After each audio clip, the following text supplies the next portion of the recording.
श्री शिवाय नमस्तुभ्यम। दोस्तों, आज श्री शिव महापुराण कथा के चौथा और दिन प्रदीप है। मिश्रा की श्री शिव महापुराण कथा उनके मुखार बिंदु से हम सुनेंगे। तो चलिए हम आप लोगों को लेकर के चलते हैं प्रदीप मिश्रा की शिव महापुराण कथा की ओर। दोस्तों, वीडियो के अंत तक बने रहिएगा और अगर आप लोगों को ये वीडियो पसंद आई तो कृपया चैनल को सब्सक्राइब और वीडियो को लाइक शेयर और कमेंट जरूर करना। तो चलिए हम कथा में चलते हैं। ओम नमः शिवाय। ओम नमः शिवाय। विश्वनाथ भगवान की जय। महाकालेश्वर भगवान की जय। ओमकारेश्वर भगवान की जय। कुबेरेश्वर महादेव की जय। हर हर महादेव। हर हर महादेव। हर हर महादेव। हर काशी विश्वनाथ ओगरदानी त्रिकालदर्शी कैलाशी विनाशी भगवान शिव, जिनकी पुनित पावन पवित्र शिव महापुराण की कथा संपूर्ण विश्व के कल्याण हेतु बाबा देवाधिदेव महादेव की कृपा से, करुणा से श्रवण करने का सौभाग्य आप और हमको प्राप्त हुआ है। इत्र की छोटी सी बूंद हमारे पूरे कमरे को महका देती है। एक छोटी सी केसर की पत्ती, और वो पत्ती भी बहुत बड़ी नहीं होती है, छोटी सी बूंद नींबू की बड़े सारे पात्र में रखे हुए पूरे दूध को फाड़ देती है। थोड़ा सा राई जीरा का बघार पूरी दाल में स्वाद ला देता है। हम आपसे ये नहीं कहेंगे कि आप बहुत सारी भक्ति करो या बहुत सारा भजन करो या बहुत सारा भगवान के मंदिर में जाकर बैठो या बहुत समय तीर्थ में जाकर बैठो। आप तो थोड़ा सा, एक बूंद इत्र के बराबर, एक केसर की पत्ती के बराबर, थोड़ा सा राई जीरे के बराबर, थोड़ा सा नींबू की एक बूंद के बराबर, थोड़ा सा भजन, बड़े पात्र में थोड़ा सा जामन पूरे पात्र को जमा देता है, थोड़ा सा बघार पूरी दाल में स्वाद ला देता है, थोड़ा सा केसर पूरे दूध को केसरिया कर देता है, थोड़ा सा इत्र पूरी घर को सुगंधित कर देता है। उसी तरह अगर एक अंश मात्र भी हमने शिव का नाम लिया तो पूरे जीवन भर हमें सुख प्रदान कर देता है। पूरा जीवन की कोई कामना हो, आपके जीवन की कोई उम्मीदें हो, मुझे ये प्राप्त करना है, मुझे ये प्राप्त करना है, मुझे ये लेना है, मुझे ये प्राप्त करना है, वो उम्मीद, वो कामना नहीं हो रहा, बहुत परिश्रम कर लिया तो भी नहीं प्राप्त हुआ, तब हमने शिव की आराधना करना प्रारंभ करी। शिव की आराधना, ये किसी पुराण में ये नहीं लिखा कि भगवान की आराधना भोग और मोक्ष के लिए करो, पर शिव महापुराण का यदि आप अध्ययन करेंगे, शिव महापुराण को यदि आप पढ़ेंगे तो उसमें लिखा है कि शिव की आराधना भोग और मोक्ष दोनों के कारणों से होती है। कुछ पाना है, अगर आपने भगवान शंकर की अविरल भक्ति को धारण किया है तो शिव जरूर देंगे। मोक्ष की कामना है, शरीर छोड़ना है और ये कामना है कि मैंने जिंदगी में कोई श्रेष्ठ कर्म नहीं किया तो शिव की आराधना है, शंकर की आराधना। और शिव की आराधना में मन को लगा लेना या शिव की आराधना में शरीर को लगा लेना, चित्त को लगा लेना, ये आपके और हमारे बस की बात नहीं होती। उसका क्या बिगाड़े जो भक्त हो महाकाल का। जो शिव की आराधना करता हो, शिव की साधना करता हो, शंकर की भक्ति करता हो, शिव उपासना में लगा रहता हो, भगवान शंकर के गुणगान में लगा रहता हो, उसका काल टालने का कार्य स्वयं शिव करते। मार्कंडे बाबा का करा, राजा श्वेत का करा, ये काल टालने का काम उनका है, समय टालने का काम शिव का है। मेरे शंकर भगवान के पास में सोने का महल नहीं है, मेरे शंकर भगवान के पास में हीरे पन्ने के जेवर नहीं है, मेरे शंकर भगवान के पास में बहुत सारा अंबर पीतांबर नहीं है। बस मेरे शंकर भगवान के पास तो एक ही चीज है, क्या? तो कहा जिसने विश्वास किया, जिसने मुझ पर भरोसा किया, जिसने मुझ पर विश्वास किया, जिसने मुझ पर दृढ़ता रखी, बस उसी को मैंने सर्वस्व प्रदान कर दिया, उसको मैंने सर्वस्व दे दिया। जिसने विश्वास किया उसको विश्वास के बल पर सब कुछ दे दिया। शंकर भगवान के पास में बंगला नहीं है, गाड़ी नहीं है, भगवान शंकर के पास में अंबर पीतांबर नहीं है, भगवान शंकर के पास में हीरा पन्ना सोना चांदी कुछ भी नहीं है। शिव जी के पास में तो केवल विश्वास है, भरोसा है। और याद रखना, जिसका विश्वास, जिसका भरोसा दृढ़ होता चले जाता है, उसके जीवन में कोई कमी नहीं आती। फिर उसका भंडार भोलेनाथ खुद भरता चले जाता है, फिर उसको भरने में दिक्कत नहीं आती है। विश्वास के बल पर ही सब कुछ है। विश्वास, एक रिश्ता, एक रास्ता, इन दोनों पर थोड़ा ध्यान देना जरूरी है।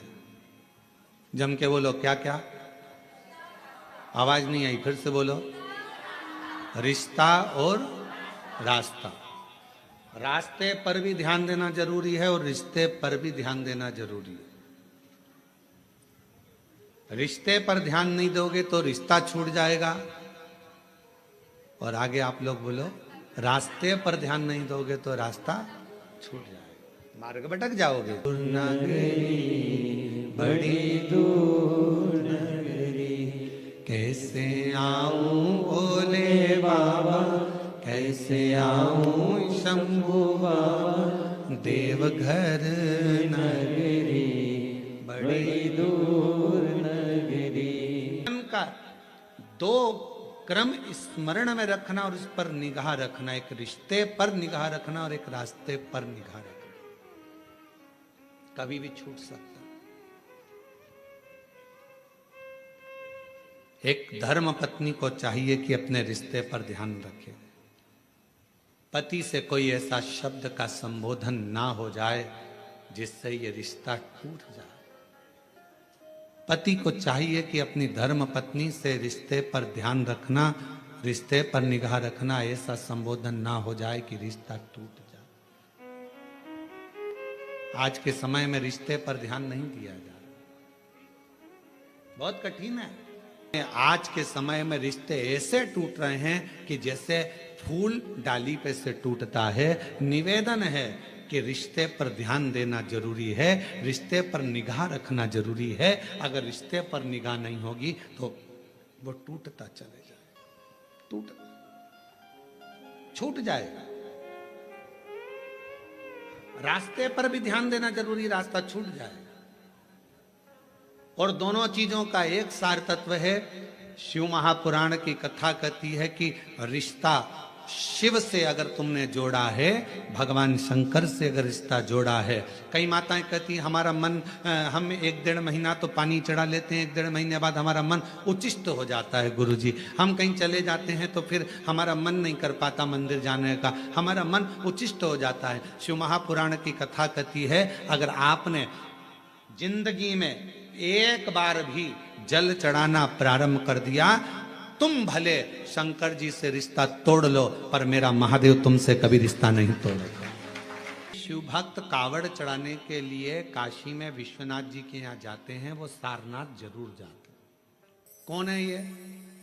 कहा एक सारंग ऋषि काशी के नजदीक में रहते थे, भ्रमण किया करते थे, काशी के आसपास का घुमा करते थे। एक दिन सारंग ऋषि के मन में भगवान विश्वनाथ जी को दर्शन करने का भाव प्रकट हो गया। काशी से थोड़ी सी दूरी पर इनका निवास था। काशी में प्रवेश नहीं करते।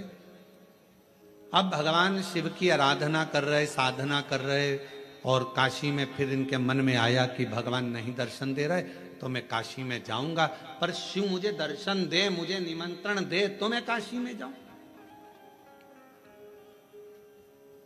अब शिव महापुराण की कथा कितनी बड़ी बात कहती है। स्वयं तुमरुका जी ने चंचुला देवी से कहा, जिसका पति प्रेत योनि में पड़ा था, मुक्ति के लिए साधन कर रही है चंचुला। ईसर जी गोरा जी यजमान बनकर बैठे हैं और उस समय पर तुमरुका जी बोल रहे हैं चंचुला देवी से, चंचुला काशी की धरा पर शिव महापुराण में और भगवान शंकर के मंदिर में वही पहुंचता है जिसको शंकर भगवान हाथ पकड़कर लेकर जाते हैं, जिसको भगवान ओघड़दानी भगवान शिव लेकर जाते। शिवालय जाएगा, शिव जी हाथ पकड़ेंगे तो कोई शिव महापुराण तक जाएगा। चंचुला देवी तू तो भटक रही थी, तेरा पति तो प्रेत योनि में पड़ गया, क्योंकि ब्राह्मण होने के बाद भी उसने अच्छा कर्म नहीं करा था, चोरी का धन लेकर जा रहा था, दीवार कूद रहा था, कूदने पर उसको मालूम नहीं पड़ा कि नीचे जल भरा हुआ है, जल में डूबकर तेरा पति मर गया। और शास्त्र कहता है पानी में डूबकर मरे हुए व्यक्ति को मोक्ष नहीं मिलता, इसलिए तेरे पति को मुक्ति नहीं मिली, ये हमारा शास्त्र कहता है। और तेरे पति को मुक्ति नहीं मिली, तेरा पति बिंदुक प्रेत योनि में भटक रहा था। ना भी दुख आ जाए, कितनी भी तकलीफ आ जाए, कितना भी कर्जे में डूब जाऊं, चाहे कितनी भी परेशानी में आ जाऊं, ऐसे मरने वाली नहीं हूं। छाती पे सबके मूंग दलूंगी, मेहनत 4 गुना करूंगी, मेहनत 4 गुना करूंगी, सबकी छाती पे यही मूंग दलूंगी। कोई कितनी भी गाली दे, देसी घी की रोटी मल मल के खाऊंगी और खूब दमदारी से जिंदगी जीऊंगी। मरूंगी काय को? रस्सी पे टंग जाना, 2 मिनट में मर जाओ, फिर अगला जन्म फिर वो बकरी बनो, बिच्छू बनो, इल्ली बनो, छिपकली बनो, कीड़ा बनो। और अभी बारिश में देखना नई नई डिजाइन के कीड़े बन रहे हैं, जो सुसाइड कर कर मरते हैं वो सब यही बनते हैं। ऐसी नई नई जिंदगी, नया नया जीवन, और फिर आखिरी में मरते मरते मरते मरते पानी में, फिर हवा में, फिर वायु में, फिर खोपड़िया में, फिर जुआ बनना, इल्ली बनना, ये सब ये जितने सुसाइड, इसीलिए निवेदन है सुसाइड का प्लानिंग नहीं करना कभी भी जिंदगी में। कितना भी गम आ जाए, कितना भी दुख आ जाए, कितनी भी तकलीफ आ जाए, कितना भी कर्जा बढ़ जाए, कोई कितना भी प्रेशर दे दे, माइंड में कितना भी प्रेशर बढ़ जाए, फिर भी सुसाइड करने का प्लानिंग नहीं करना। प्लानिंग ये करना, कर्जा अपन ने लिया है, तकलीफ अपनी है, अपन निपटेंगे, खूब दमदारी से मेहनत करेंगे। जिनने बोला है, जिनके मुंह चल रहे हैं, उनके मुख बंद कर देंगे, इतनी मेहनत कर कर आगे निकलेंगे, तब दमदारी है। अब मालूम पड़े तकलीफ, depression depression depression depression, tension tension tension, मर जा के भक्त हैं। मट्टी का शरीर है, एक दिन शमशान जाएगा, राख का ढेर बन जाएगा। जो मरने के बाद इकट्ठे होते हैं, परिवार वाले, कुटुंब वाले, मोहल्ले वाले, मरने के बाद इकट्ठे होते हैं। अगर तुम्हारे जीते जी इकट्ठे होकर तुमको आगे बढ़ा दें तो मरने के बाद इकट्ठा होने की जरूरत ही नहीं पड़ती। तुम्हारा पति कहां पानी में डूबकर मरा? तेरे गांव में।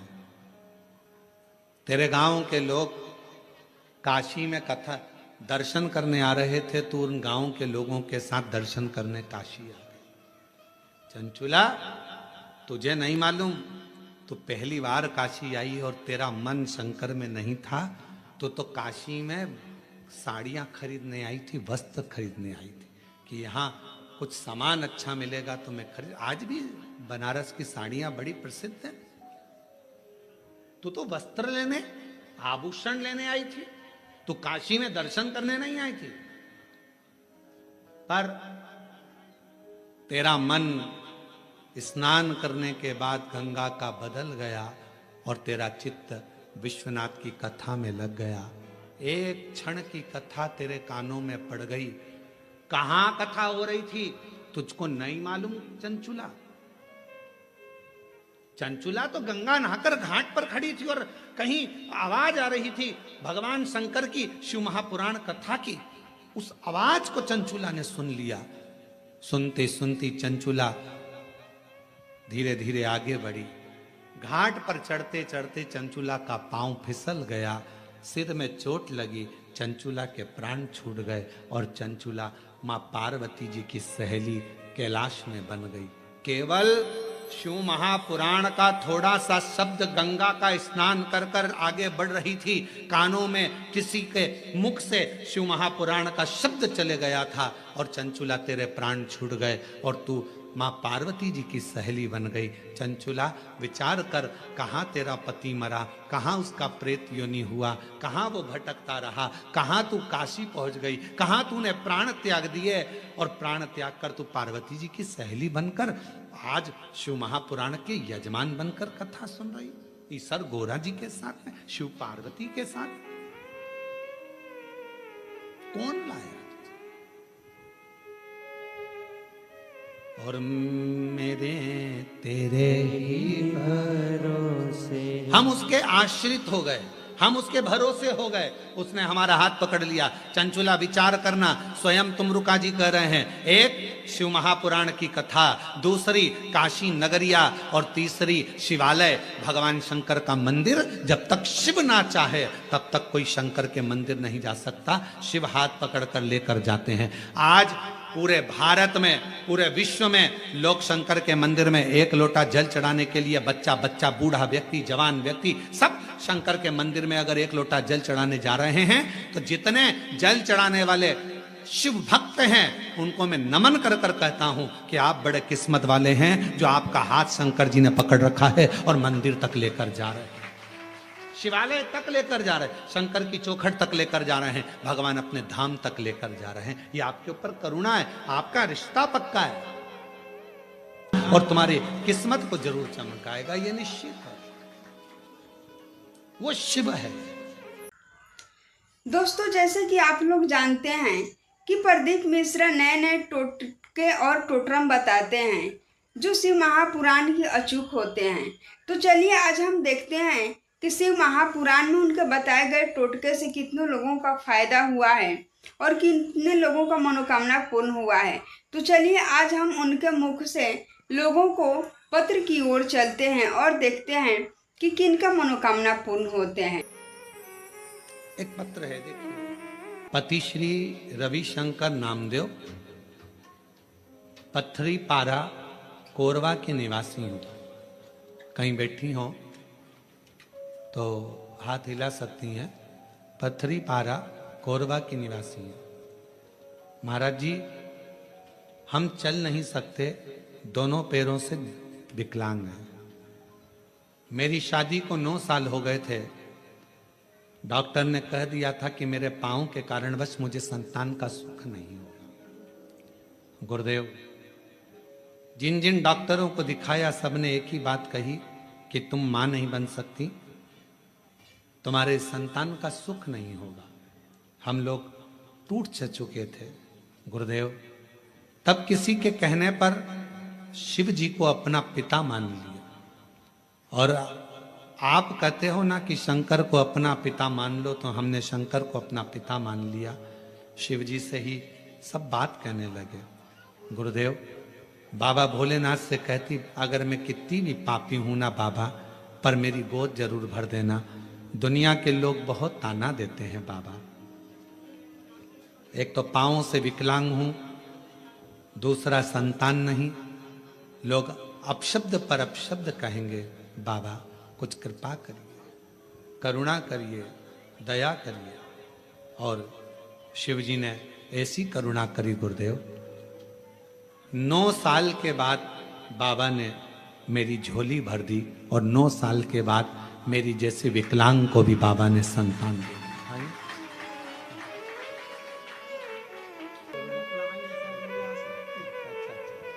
चल नहीं सकती, पत्नी चल नहीं सकती है, दोनों पांवों से विकलांग है, इसलिए बच्चे को और उनको लेकर नहीं आए हैं। जो उनके पति हैं, एक बार जोरदार ताली बजाकर साधु। शिव तत्व इसी को कहते हैं, शंकर इसी को कहते हैं। और तेरी कृपा का क्या है भरोसा, कब किस पर हो जाए जरा सी हम पर कर दो। जरा सी हम पर कर दो। देखना करो, विश्वास की प्रबलता रखो। अपने मंदिर जाना अगर छोड़ भी दिया, शिव को छोड़ भी दिया, तो भी मेरा शंकर आपको नहीं छोड़ता है, कभी नहीं छोड़ता। मेरा शिव है, छोड़ता ही नहीं, वो नहीं छोड़ता। में तुम्हारे गांव में कहीं शिव महापुराण की कथा हो रही हो और वहां शिव भक्त अगर आए हो, तो अगर भगवान तुम्हें भंडार भर कर दे दे, तो एक बार वहां के आए हुए शिव भक्तों को पानी पिलाकर, कुछ खिलाकर मुंह जरूर झूठा कराना। उसका फल, उसका बहुत फल है। आप लोगों में से कई लोग अमरनाथ भी गए होंगे कभी ना कभी, पहले कोई गया है अमरनाथ जी? मुख झूठा जरूर। कितना सुंदर प्रसंग है भगवान के विवाह का। बारात चल रही है शंकर जी की, आगे आगे 33 कोटि देवता हैं, पीछे उनके भूत चुड़ैल डाकनी पिशाचनी है, उसके पीछे शंकर भगवान है, भस्म लपेटे हुए हैं, सर्प पड़ा हुआ है, धीरे धीरे डमरू शंकर भगवान बजा रहे हैं। इंद्रदेव ने तो मना भी करा था कि आप डमरू मत बजाओ। शंकर जी बोले थे मेरी शादी है, मैं खुद अपने शादी में बाजा बजाना चाहता हूं, इसलिए वो बजा, खुद बजा। चले, हिमालय राज्य को मालूम नहीं था कि शंकर जी की शादी में बारात में भूत चुड़ैल डाकनी पिशाचनी भूत भयंकर आ रहे, उनको नहीं मालूम था।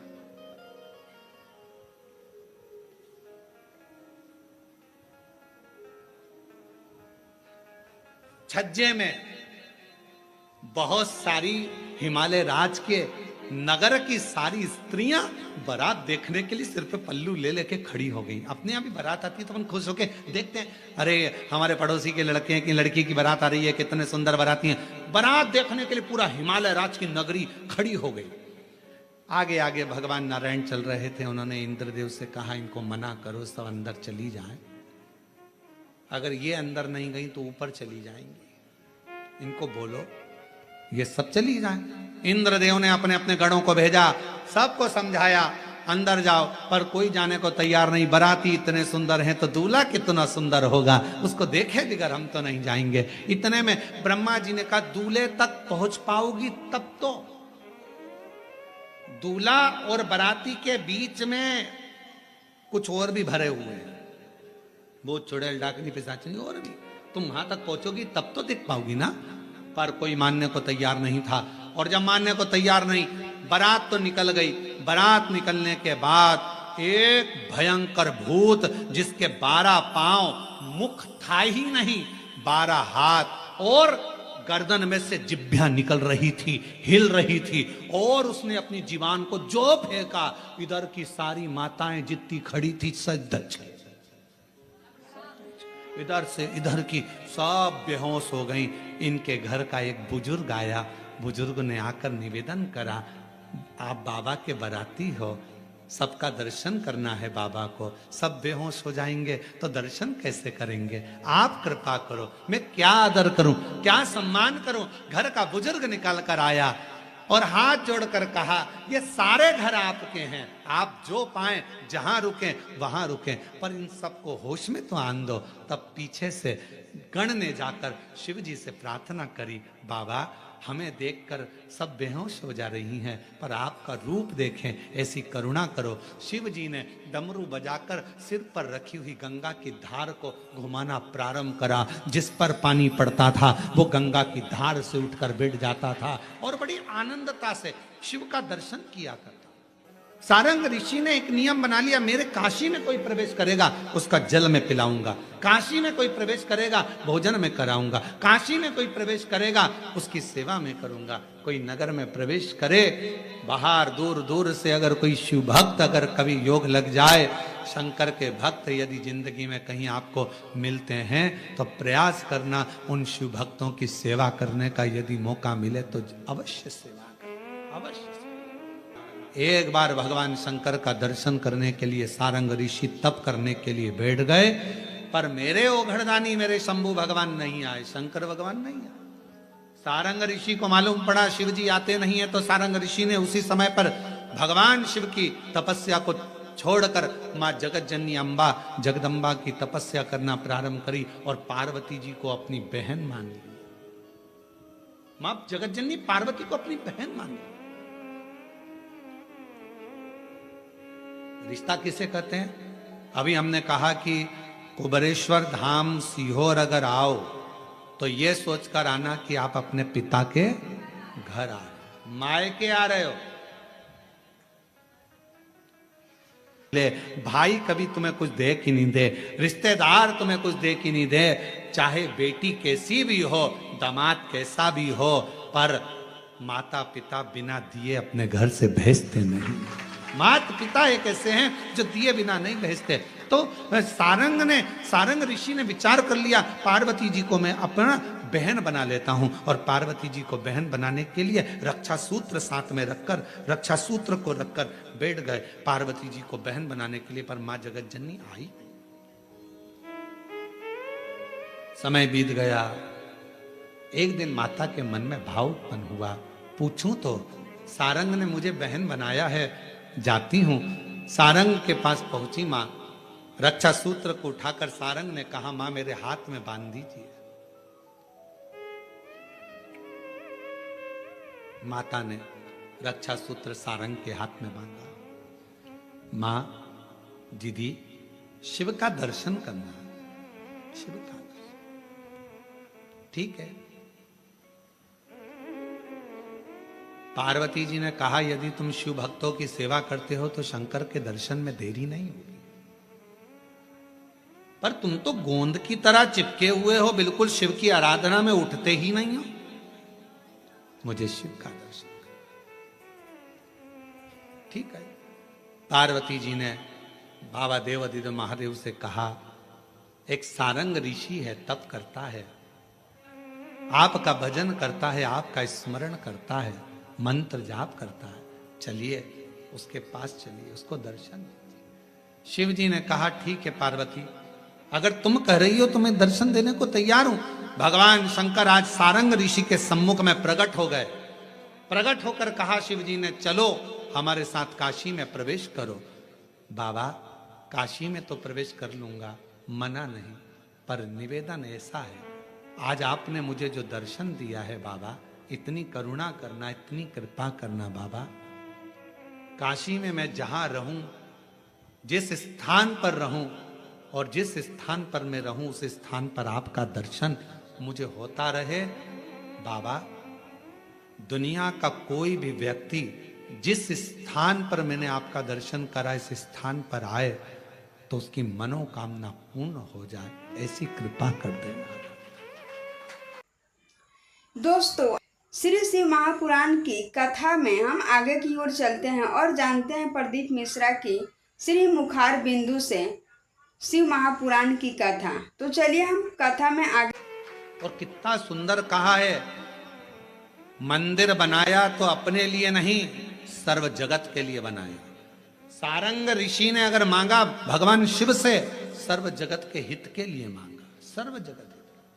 और आज भी नियम है, काशी में अगर कोई कावड़ चढ़ाने के लिए जाता है, काशी में कोई दर्शन करने विश्वनाथ जी के जाता है, तो सारनाथ महाराज के दर्शन, सारनाथ महादेव के दर्शन जरूर करता है। एक दिन सारंग ऋषि बूढ़े से हो गए, अवस्था ढल गई, अवस्था ढल गई। कौन आए सेवा करने? तो भगवान एक दिन सारंग ऋषि को प्यास लगी, गंगा का जल लेने के लिए ना जा सके, शिवजी को याद करा। शंकर भगवान ने वहीं पर कुंड को प्रकट कर दिया, वही कुंड। और सारंग ऋषि के सम्मुख में कुंड को प्रकट करा। देवादिदेव महादेव ने कहा सारंग ऋषि से, सारंग जी तुम्हारे सम्मुख में यह कुंड प्रकट है, मैं देवादिदेव महादेव यहाँ लिंग रूप में प्रकट रहूंगा, इस शिवलिंग का नाम तुम्हारे नाम से जोड़ा जाएगा, इसको लोग सारनाथ कहा करेंगे। सारनाथ भगवान का इतना महत्व है। बोले सारनाथ महादेव की, शिव का इतना, उसको जाने, उसको पहचान। साथ में सभी बड़े भाव से, प्रेम से बाबा से विनती, शिवाय नमस्तुभ्यं, श्री शिवाय नमस्तुभ्यं। भगवान शंकर की आराधना ये नहीं कि संसार का मनुष्य ही करता,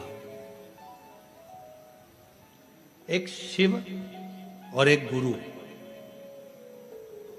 दो वाणी पर अगर भरोसा निश्चित है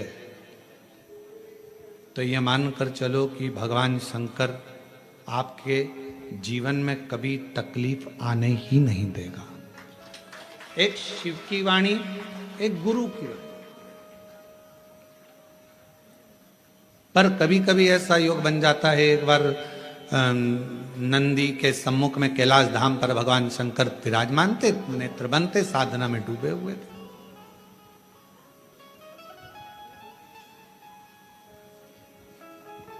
अब कौन क्या कर रहा है देखो, दवाइयों को पढ़ने वाला डॉक्टर कहलाता है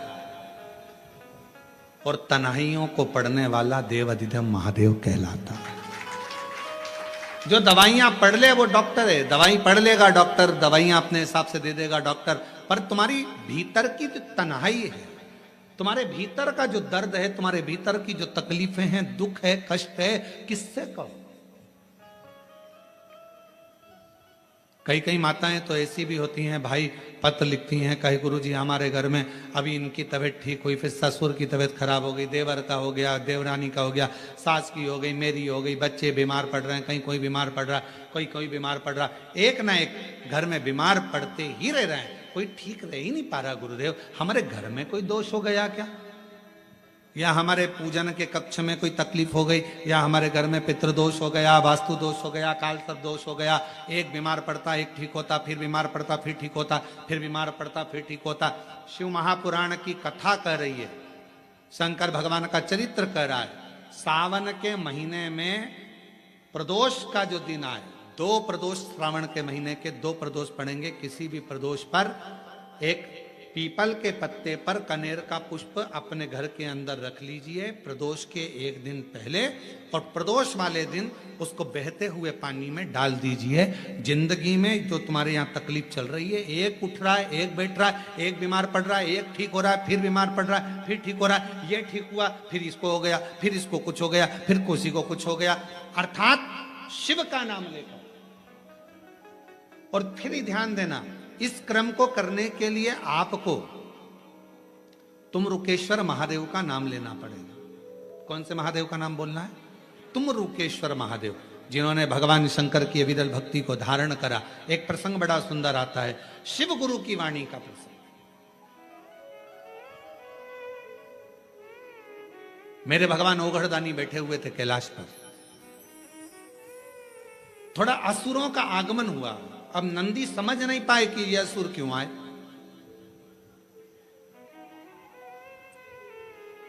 कोई व्यक्ति 2-4 बार यदि तुम्हारे दरवाजे पर आ जाता है, कोई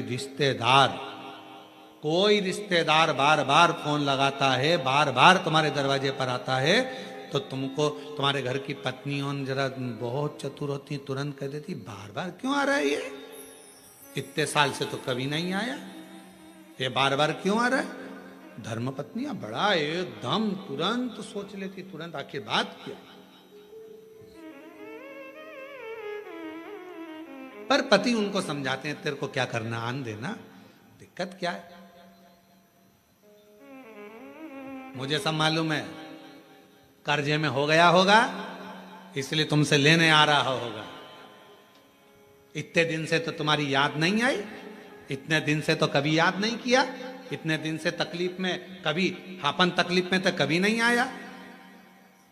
हमेशा याद रखो, मोमबत्ती की याद, टॉर्च की याद हमेशा लाइट जाने के बाद आती है। अपन तो अपना कर्म करते जाओ। अगर भगवान ने आपको इस लायक बनाया है, भगवान ने आपको उस लायक बनाया है कि किसी के दुख के समय में आप किसी का हेल्प कर सकते हो, सहयोग कर सकते हो, तो जरूर करो। हम पहले भी कथा में कहे, किसी को शिक्षा की जरूरत है शिक्षा दीजिए, किसी को चिकित्सा की जरूरत है उसको चिकित्सा दीजिए।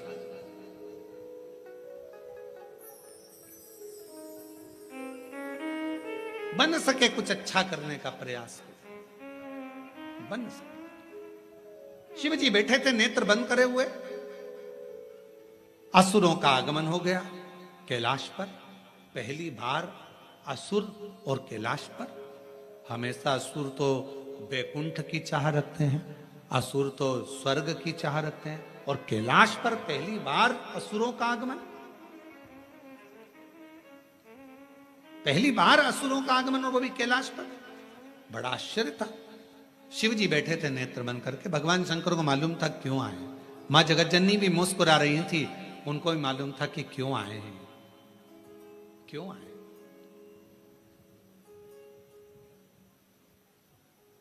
इतने में नंदी नहीं समझ पाए।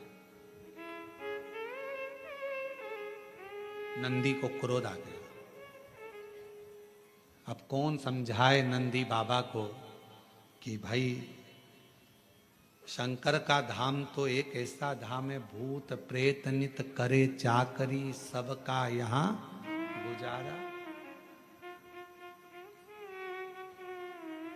एक वो लाइन है ना, बम बम भोलानाथ है हमारा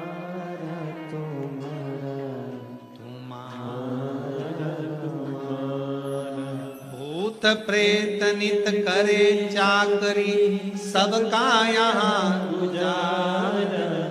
भूत प्रेत नित करे चाकरी। अब नंदी को कौन समझाए, नंदी को कौन बताए कि यहाँ जो प्रेत आए हैं, यहाँ पर जो असुर आए हैं, ये असुर कोई साधारण नहीं है। हो सकता है शिव की आराधना करने आए। श्री शिव महापुराण की कथा में हम आगे की ओर चलते हैं और जानते हैं प्रदीप मिश्रा की श्री मुखार बिंदु से शिव महापुराण की कथा। तो चलिए हम कथा में आगे। कोई मंदिर को संभालने वाला व्यक्ति सब पर चिड़ चिड़ चिड़ चिड़ क्रोध अपशब्द और सबको भगाने का काम करे, समझ लेना कि उसकी विनाश का टाइम आ गया, उसकी विनाश का समय। कैलाश पर तो नंदी असुरों को भगाए थे, केवल असुर, और नंदी को लगा कि ये असुर है, इनको भगा दूं, ये पूरे मेरे कैलाश पर उत्पात मचाएंगे। शिव को पसंद नहीं आया। भगवान शंकर का कार्य है सबको जोड़ना, शिव जी का काम तोड़ने का नहीं, जोड़ने का है। शंकर भगवान डमरू का नाद क्यों करे? क्योंकि सबको जोड़ने का क्रम उत्पन्न किया है। सबको जोड़ना ये शिव का काम।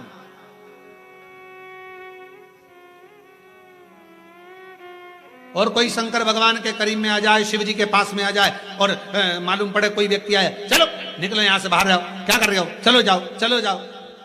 मंदिर में कोई सेवा करने आया, पूजन करने आया, आराधना करने आया, साधना करने आया, उसको चाहिए शंकर के करीब में रहते हो, शिव जैसी शीतलता रखिए, नम्रता रखिए, वाणी में प्रेम में स्नेह में आनंदता रखिए। शंकर भगवान का सबसे बड़ा आनंद यही है महाराज, कोई कैसा भी, कितना भी पापी क्यों ना हो, कितना बड़ा भी कोई गलत काम क्यों ना कर दिया हो, तो भी अगर शंकर की शरण में चले जाता है तो शिव उसकी गलती को माफ कर कर उसको गले लगा।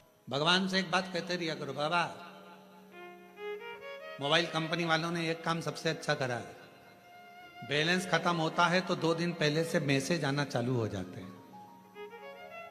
जीजा उन बोलो तो सही है, 2 दिन पहले से मैसेज आना प्रारंभ हो जाते हैं, आपका बैलेंस इतना बचा है, आपका बैलेंस खत्म हो रहा है। 2 दिन पहले से मैसेज आते हैं।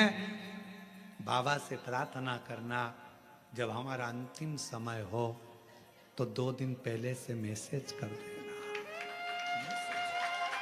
2 दिन तो शिवजी पूछेंगे 2 दिन पहले से मैसेज कर दूं क्यों? तो कहा बाबा 2 दिन मार्कंडे ऋषि बाबा को मालूम था कि ये इतने साल की आयु में जाएंगे। जब मार्कंडे ऋषि मरने का समय आया तो उनके पिताजी ने उनको भगवान शंकर की भक्ति में लगा दिया। मार्कंडे ऋषि के प्राण नहीं छूटे, अमर हो गए मार्कंडे जी। बाबा 2 दिन पहले से, जब आने की सूचना 9 महीने पहले हो जाती है तो जाने की सूचना 9 मिनट पहले तो दो। आने की सूचना 9 महीने पहले हो जाती है। 9 महीने पहले मालूम पड़ जाता है कि बच्चा आने वाला है। 9 महीने पहले मालूम पड़ जाता है कि कोई आने वाला है। 9 महीने पहले मालूम पड़ जाता है कि गर्भ में संतान है।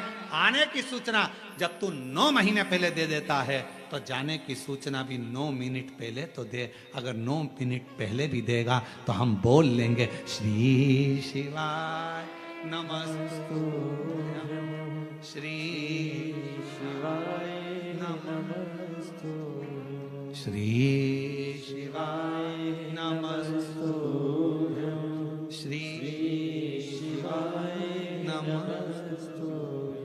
हम उसका उच्चारण कर लेंगे।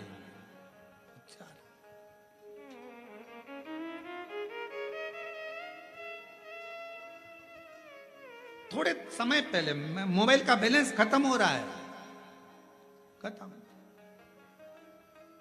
और कितना सुंदर है, बैंक की डायरी बता देती है बैलेंस कितना है। आपकी वाणी बता देती है शिव की भक्ति कितनी है। ये आपकी वाणी बताएगी।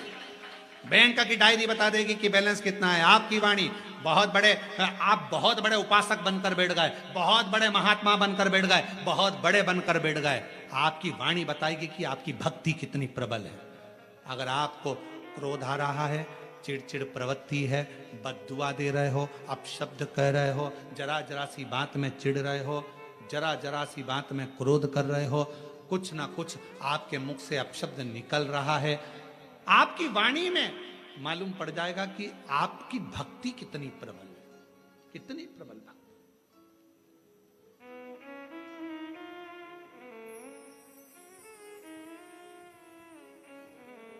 संतोषी माता के उपास में क्या नहीं खाते हैं? खट्टा नहीं खाते, बस खट्टा। संतोषी माता का व्रत कहता है कि खट्टा खाओ मत खाओ अपनी जगह पर है, पर जिस दिन मेरा व्रत करो उस दिन खट्टा बोलो भी मत। खट्टा बोलना भी नहीं है। यह हमारी वाणी का बैलेंस बताएगा कि हमारी वाणी के हिसाब से हम शंकर की आराधना कितना कर रहे हैं, हम पूजन कितनी कर रहे हैं, हम भक्ति कितनी कर रहे हैं, हम साधना कितनी कर रहे हैं। यह हमारी वाणी का शब्द बाई बताएगा। और धीमा बजाओ भोलानाथ डमरू, धीमा बजाओ, धीमा बजाओ भोलानाथ डमरू, धीमा बजाओ। अपने स्थान पर बैठकर भगवान शिव जी से अपने मन का भाव बड़े आनंद के साथ दिल से बाबा को प्रार्थना करेंगे, विनय करेंगे, निवेदन करेंगे। जहाँ जगह मिले वहाँ बैठकर बाबा से अपने मन का भाव व्यक्त करेंगे। हृदय से बाबा को प्रार्थना करिए, दिल से विनय करिए, निवेदन करिए।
सब दुख काटो, कर जपूं तेरी माला, भोले बाबा जपूं तेरी माला, भोला सब दुख काटो मारा। ओ भोला सब दुख काटो मारा। वेश मंगल मंगलकारी, वेश मंगलकारी, शमशान वासी हमारा, शमशान वासी हमारा। ओ भोला सब दुख काटो मारा। ओ भोला सब दुख काटो मारा।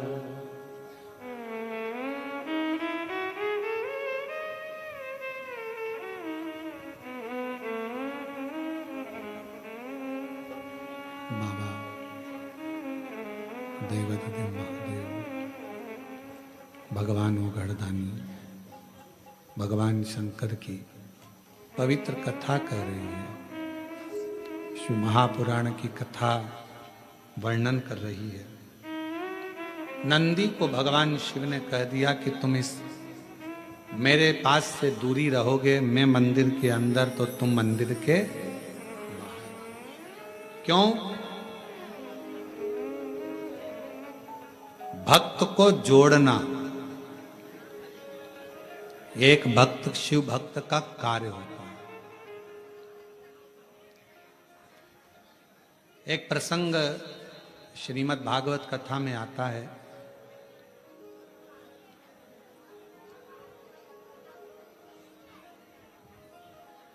ब्रह्मा जी भगवान कृष्ण जी की परीक्षा ले रहे हैं और ब्रह्मदेव ने ग्वाल वालों को और बछड़ों को भगवान से दूर कर दिया। जितने ग्वाल वाल थे भगवान कृष्ण के साथ के, उनको और गाय चराने गए थे, उन गौओं को ब्रह्मा जी ने परीक्षा लेने के लिए दूर कर दिया।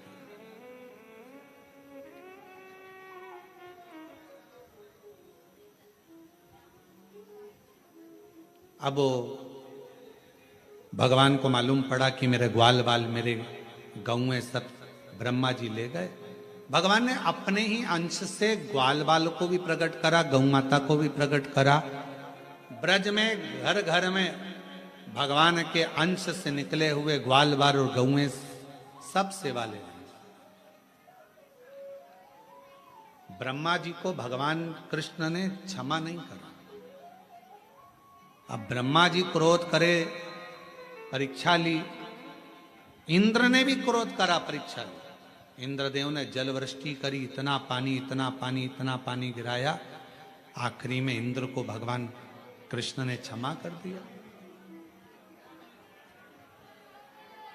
और जब इंद्र को क्षमा करा तो कई लोगों ने एक प्रश्न खड़ा कर दिया कि ब्रह्मा जी को भी क्रोध आया और ब्रह्मा जी ने गाय बछड़ों को अलग करा। भगवान कृष्ण ने ब्रह्मा जी को क्षमा नहीं करा, पर इंद्र ने जलवृष्टि करी, पूरा ब्रज पानी में डुबो दिया और इंद्र को भगवान ने क्षमा कर दिया। ये क्यों? तो श्रीमद् भागवत के अंतर्गत भाव आता है, ब्रह्मा जी ने भगवान कृष्ण से गाय बछड़ों को दूर कर दिया था, इसलिए ब्रह्मा जी को क्षमा नहीं करा। इंद्र ने जलवृष्टि कर कर इतना पानी बरसाया कि सारे ब्रजवासियों को, गौओं को भगवान के करीब में उनकी शरणागति में लाकर एक जगह गोवर्धन पर्वत के नीचे खड़ा कर दिया था। इसलिए भगवान ने इंद्र को क्षमा कर दिया। शिव महापुराण भी वही कह रही है, हे नंदी, तुमने मेरे भले असुर हो, गंधर्व हो, किन्नर हो, नाग हो, देव हो, मनुष्य हो, अगर तुमने इनको मुझसे दूर करा है तो तुम भी मुझसे दूर हो जाओ, तुम भी मुझसे। एक शिव भक्त का सबसे सुंदर लक्षण होता है अपने भक्त का, शंकर के भक्तों को एक जगह जोड़ना, एक जगह एकत्रित करना। शिव महापुराण करती क्या? भगवान शंकर का प्रसंग क्या करता है? शिव महापुराण ने क्या करा? सारे बिखरे हुए जितने भी सनातनी थे, जितने भी बिखरे हुए सनातनी थे, उन सबको ले जाकर शिव महापुराण ने शंकर जी के मंदिर से जोड़ दिया, सबको एकजुट कर दिया। जो शिव को पसंद है, जो शंकर भगवान को प्रिय है, अच्छा लगता है, प्रिय था। और एकजुट में रहने की कीमत है, आनंदता है। कोरबा में अंगूर मिलते हैं क्या? है? मिलते हैं? अच्छा, अंगूर का जो गुच्छा होता है बहुत सारा बड़ा वाला, और अंगूर बिखरे हुए रहते हैं ठेले के ऊपर, डलिया में पड़े रहते हैं। दोनों में अंतर होता है कि नहीं होता है? जो बिखरे पड़े हैं उसकी कीमत ज्यादा होती है कि गुच्छे वाले की कीमत ज्यादा होती है? गुच्छे वाले की कीमत ज्यादा है, मतलब जो एक साथ हैं, एक डाली से चिपके हुए हैं, वो कीमत वाला है। जो बिखर गया उसकी कोई कीमत नहीं। उसी तरह सनातनी अगर एक साथ जुट है, एक जैसा एक जगह पर एकजुट होकर रह रहा है, तो वो कीमत वाला। और दुनिया तुमको एकजुट रहने नहीं देती, तोड़ने का काम कर, तोड़ने का। शिव महापुराण की कथा ने जोड़ा है, लोगों को एकजुट करने का प्रयास कर रहा है। और रहो, इसीलिए ये ऑनलाइन शिव महापुराण की कथा करती क्या है? ऑनलाइन का मतलब है कि सब एकजुट होकर एक जगह पर रहकर, परिवार में रहकर, अपने कुटुंब में रहकर भगवान शंकर की अविरल भक्ति को धारण करो, धारण करो। आगे प्रसंग आया, मां जगत जननी जगदम्बा का स्नान करना, उपटन से भगवान श्री गणेश जी महाराज का प्रागट्य करना। भगवान श्री गणेश जी महाराज आ रहे हैं, जोरदार ताली बजाकर स्वागत वंदन करिए। दोस्तों, आप लोगों की श्री शिव महापुराण की ये कथा कैसी लगी कमेंट में जरूर लिखना। अब हम मिलते हैं अगले कथा यानी अगले दिन की कथा डे 5 में। तब तक आप सभी को श्री शिवाय नमस्तुभ्यम।